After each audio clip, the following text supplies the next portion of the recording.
that it is easier to divorce your spouse than get fired at the Federal Reserve.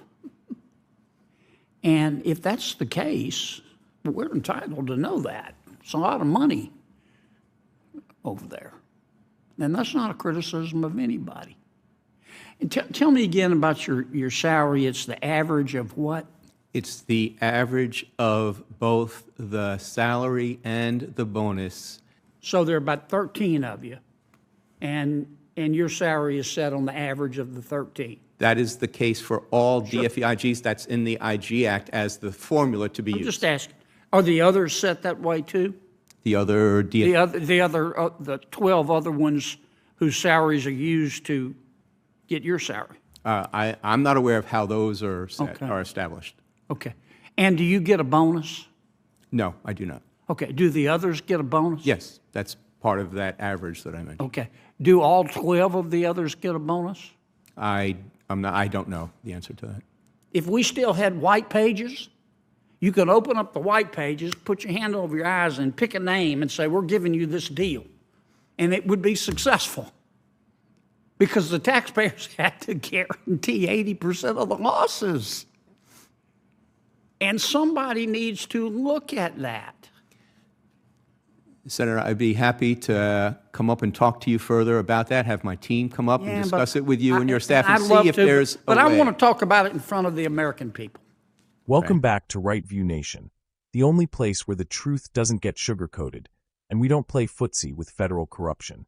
Today, we're diving into a jaw-dropping exchange between one of the few senators left with a spine, Senator John Kennedy, and the Inspector General of the Federal Reserve. And folks, brace yourselves, because this testimony is the epitome of what's wrong with unelected bureaucrats running the show in Washington. Now let me ask you something. If you were making 6 figures off taxpayer dollars, wouldn't you show up to your Senate hearing with some actual answers? Some real accountability? Apparently not if you're part of the Federal Reserve. Because according to the IG, after more than a decade of investigating misconduct inside the Fed, they still can't tell us how many times they've found actual wrongdoing. Seriously, Senator Kennedy asks a basic question. How many investigations have you done since 2011? The IG gives us a word salad about a running average of 60 to 70 cases. Not over time, just a moving number. And when pushed for a total number over the years, radio silence, just more deflection. I'd have to look into it, Senator. Oh really? You've been there since 2011. That's 14 years. And you don't have a simple tally? No wonder Senator Kennedy shot back with what might be the quote of the year. It's easier to divorce your spouse than to get fired at the Fed. And can do its job. Senator Kennedy?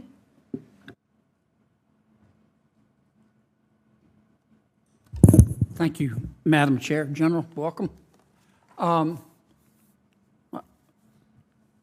Help me. I tried to listen carefully to my colleagues, but I'm still a little bit confused.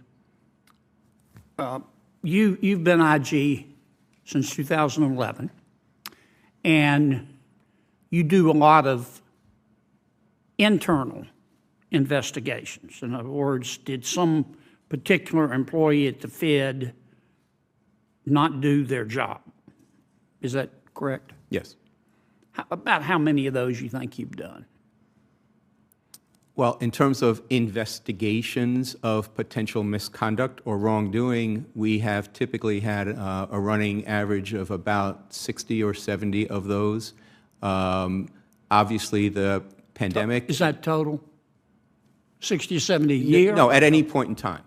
Okay. Many of them are closed. New ones come in through our hotline, which we open up, but that's typically a rough gauge for how many investigations we have pending. Since you've been there in 2011, again, I'm talking internal investigations, would 500 sound right? I'd have to look into it. I don't want to give you a number. No, I'm not going to hold you to it. Wasn't many. Is it more? You think it's more than 500? I would like to look into it and get you an exact number. Okay. In what percentage of the cases, just ballpark, do you find wrongdoing? Again, it would be a wild guess, and I'm not comfortable giving one to you, but we can certainly look into that and develop those numbers for you. Frankly, I would have thought you'd had it. would have that before you came today. We think it's more than half, No, I would not think so. more than a quarter? That's where I'm uncomfortable. Well, is it happen frequently that you find wrongdoing or infrequently? It's not infrequent. It's not infrequent? Okay, all right. And when you find wrongdoing, are the people who committed the wrongdoing, according to your report, fired? Sometimes. Okay. What percentage are fired? Again, sir, I would like to get you a specific number if that's what you'd like. Yeah, I think if you could get us that number, and perhaps we could do this again.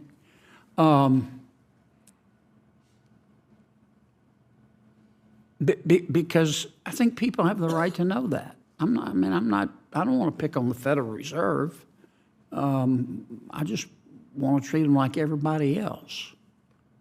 And my sense is, and I think your numbers can prove or disprove this, but my sense is that it is easier to divorce your spouse than get fired at the Federal Reserve. And if that's the case, we're entitled to know that. It's a lot of money over there. And that's not a criticism of anybody. And tell me again about your salary. It's the average of what? It's the average of both the salary and the bonus that is attributed to the other individuals who are similarly situated in terms of the organizational structure, which for me is the division director level. So there are 12 other individuals, and it's the average of their salary plus bonus. Okay. So there are about 13 of you, and your salary is set on the average of the 13. That is the case for all DFEIGs. That's in the IG Act as the formula to be I'm used. just asking, are the others set that way too? The other The 12 other ones whose salaries are used to get your salary? I'm not aware of how those are set, Okay. are established. Okay. And do you get a bonus? No, I do not. Okay. Do the others get a bonus? Yes, that's part of that average that I mentioned. Okay. Do all 12 of the others get a bonus? I don't know the answer to that. Do they get a bonus when they say inflation is transitory and it's not?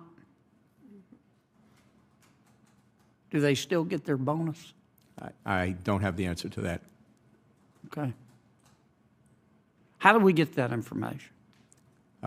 Requested from the Federal Reserve folks. How about we call the IG? Can you get it for us? IG should not be in the position of getting information to turn over if we're not otherwise engaged in an audit or evaluation or investigation. I know you're in the, if I could have 30 more seconds. I know you're in the process of looking at the bank failures, and I don't want you to, I'm not trying to put you on the spot because you don't know yet, but you know, I find two things ironic. Maybe irony is the wrong word to use, but as a result of these well, strike that. It seems that ever since the Great Recession, we've been very concerned, as we should be, about banks that are too big to fail. Big is dangerous. I'm not against big. I'm against dumb. So, but if you have an institution that is really, really big and it does something dumb, it hurts a lot of people. Nobody ever goes to jail, but that's a separate story. But it looks to me like, as a result of these recent failures, that our big banks are getting bigger. And I find that ironic. Again, maybe the wrong word. I don't know if you're going to look at that in your studies.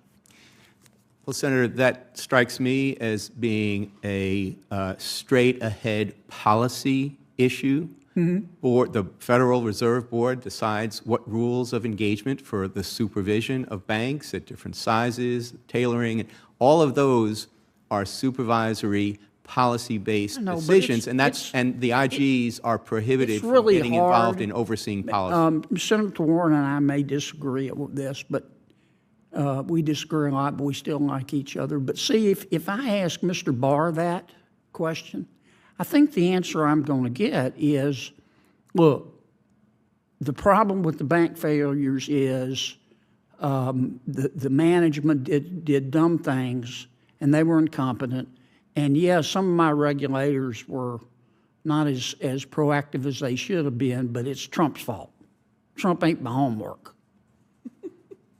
And I don't think that's a candid assessment of the situation. The other thing that I find curious, and I'm going to ask Mr. Barr about this. Traditionally, when banks get in trouble, you don't go out and shout it. You know, we're in trouble. They call their regulators, say, we got a problem here. Or the regulators spot it and they go in. And to prevent a bank run or panic, they handle it quietly. And the regulators will call around with other banks that are healthier and say, can we affect a marriage here? And that doesn't seem to be what's happening. And as a result, the healthy banks that would normally come in and help for a price, a fair price, and help the failed bank, the healthy banks, they're pretty smart. They're waiting. They're going, no, we don't want to come in too early. Let's let them go under. And then we'll come in and we'll get a great deal, and the taxpayers will have to guarantee all our potential losses. Can you look into that? Because if I ask Mr. Barr, God bless him, he's just going to say, it's the fault of the bank presidents and Trump ate my homework. So I'm looking for somebody who can help us answer those. To the extent that you're asking, Senator, about the process of once a bank fails, what does the Fed, what does the FDIC do in terms of trying to get another bank to come in and take over or buy its operations? That would be kind of post-failure, so that wouldn't be part of our current review, material loss reviews, but we can consider looking into the kind of post-failure issues like that, or discussions that may have been had with the other financial regulators. I'm taking too long, but here's what I'm getting to. And this is not a criticism of J.P. Morgan or Mr. Diamond. I have great respect for both of them. But you know the deal they made is a good deal. I'm not suggesting that they shouldn't have made a good deal for their shareholders. But the truth is, the deal was so good, if we still had white pages, you could open up the white pages, put your hand over your eyes, and pick a name and say, we're giving you this deal. And it would be successful. Because the taxpayers had to guarantee 80% of the losses. And somebody needs to look at that. Senator, I'd be happy to come up and talk to you further about that, have my team come up and discuss it with you and your staff and see if there's a way. But I want to talk about it in front of the American people. Okay. Okay? Well, we can start by having a conversation in your office if you'd like. It's up to you. Thank you, sir. Thank you, Senator Kennedy. Senator Kennedy, I want to follow up on something you... Folks, that's not just a punchline. That's the reality. These government elites don't get held accountable. They don't get fired. They just keep cashing those paychecks while the American people foot the bill. Let's talk numbers. The IG gets paid based on the average salary and bonus of 12 other officials in similar positions. Let me repeat that this unelected watchdog gets paid based on the average of what a bunch of other bureaucrats make, including their bonuses. Here's the kicker.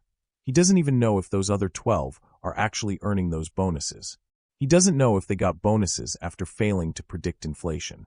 He doesn't know if they get bonuses while banks fail under their watch. He doesn't even care to ask. What kind of system is this? Now let's talk about the bigger picture, bank failures.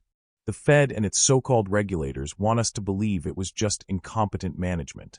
They'll probably even throw in their favorite excuse, blame Trump. Kennedy called it out with brutal honesty. The problem is too big to fail has become too big to jail. These banks mess up. They make reckless decisions. Then they collapse. But instead of consequences, they get bailed out, and the biggest banks get even bigger. That's what Kennedy called ironic. But I'll go one further. It's corrupt. It's designed that way. And what happens next? The healthy banks, instead of helping, sit back and wait, just like vultures circling a dying animal. They don't step in until it's rock bottom. Why? Because they know Uncle Sam is going to hand them a sweetheart deal, with taxpayers guaranteeing 80% of the losses. J.P. Morgan made out like bandits. And Kennedy's right again. If you had the white pages, closed your eyes, picked a random name, even that person could have made that deal and looked like a genius. This is what happens when unaccountable technocrats make decisions behind closed doors, with no transparency, no consequences, and no public scrutiny. Senator Kennedy isn't trying to pick a fight. He's doing what every senator should be doing, demanding answers and demanding justice for the American people. But the Fed? Oh no. The IG doesn't want to talk unless there's an audit. He doesn't want to turn over info unless there's a formal investigation. And even then, good luck getting the full truth. Look, we don't hate the Federal Reserve, but we hate what it's become, a shadowy empire of financial elites, shielded from accountability and answerable to no one, not even the people paying their salaries. We need watchdogs who bite, not bureaucrats who sit on their hands. If you're sick and tired of this Washington double standard, one rule for the elites, another rule for us, then it's time to raise your voice. Share this video. Comment below. Tell us what you think should happen when federal officials refuse to do their jobs. Senator Kennedy is fighting for transparency, truth, and real accountability. And here at Right View Nation, we're standing right behind him. Because patriotism isn't silence. It's speaking up when your country is being run by a swamp full of smug, overpaid, unelected power hoarders. This has been another unfiltered dose of truth from Right View Nation. Subscribe, stay alert, and never surrender your voice. Because this nation belongs to you, not the bureaucrats. God bless you. God bless Senator Kennedy. And God bless the United States of America.